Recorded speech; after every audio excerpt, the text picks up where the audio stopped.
जय हिंद फ्रेंड्स, कैसे हैं आप लोग। आई होप आप लोग अच्छे होंगे और मस्त होंगे। मैं क्लास 10 का मैथ निर्देशांक ज्यामिति पढ़ा रहा था, प्रश्नावली 7.2। उसमें मैंने टोटल 3 प्रश्न कंप्लीट करा दिया है। चलिए देखते हैं क्वेश्चन नंबर 4 क्या कह रहा है।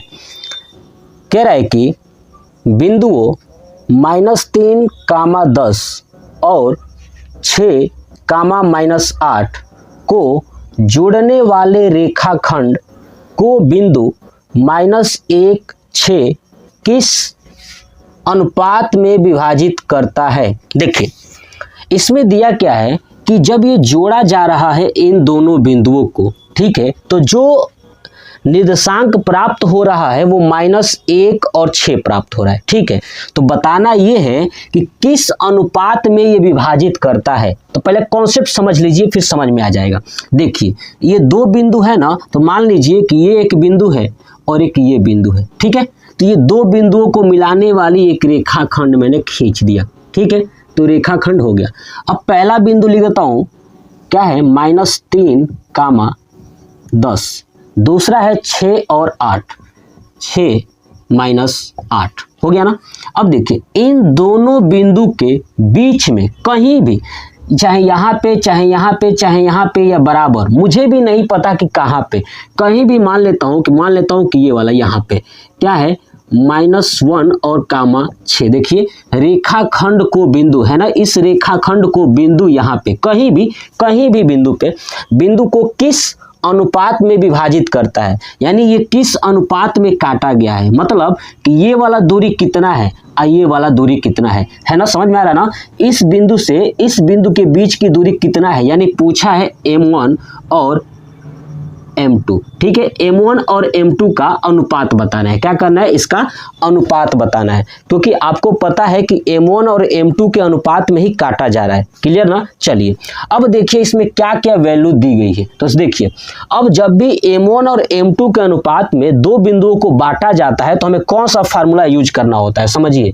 देखिए x बराबर M1 x2 plus M2 x1 बटे M1 प्लस M2, ये वाला फार्मूला, ठीक है, ये x का था। ऐसे ही y बराबर है ना M1 y2 plus M2 x1 बटे M1 प्लस M2। क्लियर, ये फार्मूला है कब, जब अनुपात में बांटा जाता है। तो अब लिखूंगा क्या, यहाँ पे हल और जगह मैंने छोड़ा है इसीलिए ताकि इसमें लिख सकूं, ठीक है। क्या लिखूंगा, समझिए कि जब 2 बिंदुओं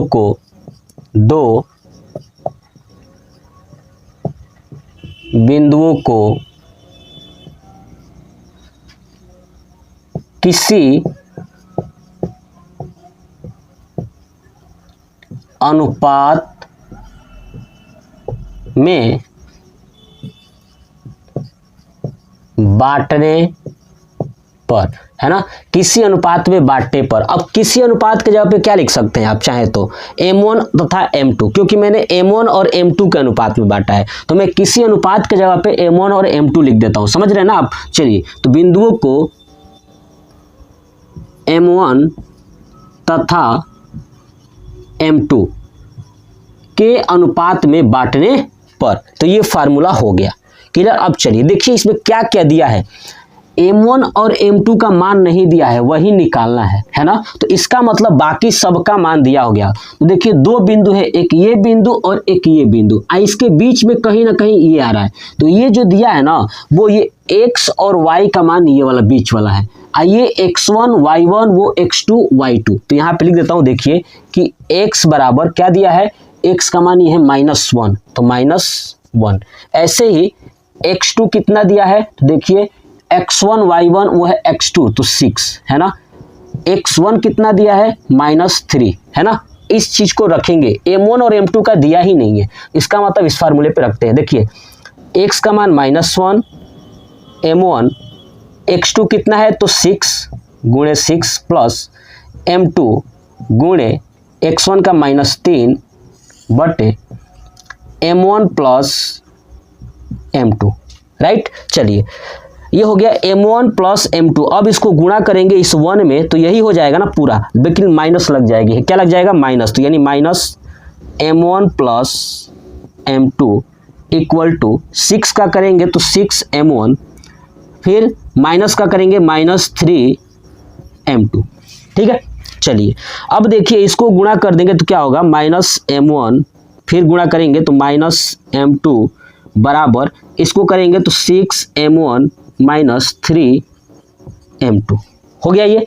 चलिए m1 वाले एक जगह कर लेता हूँ और m2 वाले एक जगह। तो देखिए m1 है, ये भी m1, तो माइनस m1 माइनस 6m1, ठीक है, बराबर माइनस 3m2 और ये चला जाएगा प्लस m2, है ना।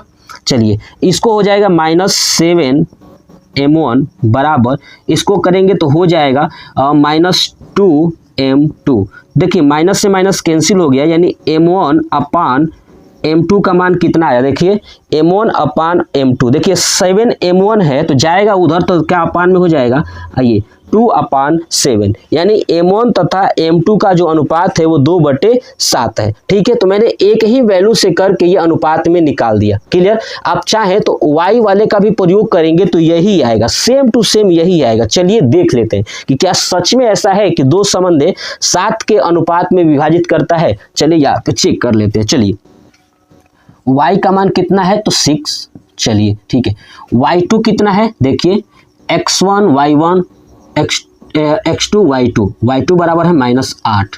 उसी तरह y1 कितना है? तो आपका 10। रखिए फार्मूला, यानी 6 बराबर m1 कितना है? तो नहीं है m1 y2 -8 प्लस m2 गुणे 10 बटे m1 प्लस m2। अब इसको गुणा करेंगे 6 के साथ तो क्या होगा? 6 कोष्टक में m1 प्लस m2, है ना, तिर्यक गुणा होगा तो बराबर माइनस का करेंगे तो -8m1 और ये प्लस 10m2 होगा ना। देख लीजिए बस, अब 6 का कर लीजिए, 6m1 प्लस 6m2 बराबर -8m1 प्लस 10m2। अब m1 वाला एक तरफ, m2 वाला एक तरफ कर लीजिए। देखिए m1 है, ये है ना 6। अब ये इधर आएगा तो क्या हो जाएगा? ये जोड़िए, देखिए 6m1 प्लस 8m1 बराबर इधर क्या है? 10m2। आइए उधर जाएगा तो -6m2 होगा। देखिए 6 और 8 कितना हो गया? 14m1 बराबर इधर घटा देंगे तो कितना हो जाएगा? 10 में से 6 गया 4m2। ठीक है, तो अब बताइए m1 अपान m2 कितना आ जाएगा? तो नीचे आएगा 14, ऊपर आएगा 4। अब 2 दूना 4, 2 7 14, यानी ये भी आया 2/7। मैंने बताया था दोनों का मान वही आएगा। तो आप कोई भी एक वैल्यू से कर सकते हो, या x वाले फार्मूले से या y वाले फार्मूले से। ये हो गया अनुपात। अब लिख दूंगा क्या कि अतः यह दो संबंध 7, है ना, के अनुपात में विभाजित करता है ना। दो संबंध 7 के अनुपात में विभाजित करता है। ये हो गया हमारा आंसर। क्या हो गया? आंसर। यानी क्वेश्चन नंबर 4 पूरा कंप्लीट हो गया। बहुत आसान है, कोई ज़्यादा झंझट नहीं है, बिल्कुल बेसिक सा कॉन्सेप्ट है। आप इसका स्क्रीनशॉट ले लीजिए, कमेंट बॉक्स में कमेंट करके जरूर बताइएगा कि आपको वीडियो कैसा लगा। जय हिंद।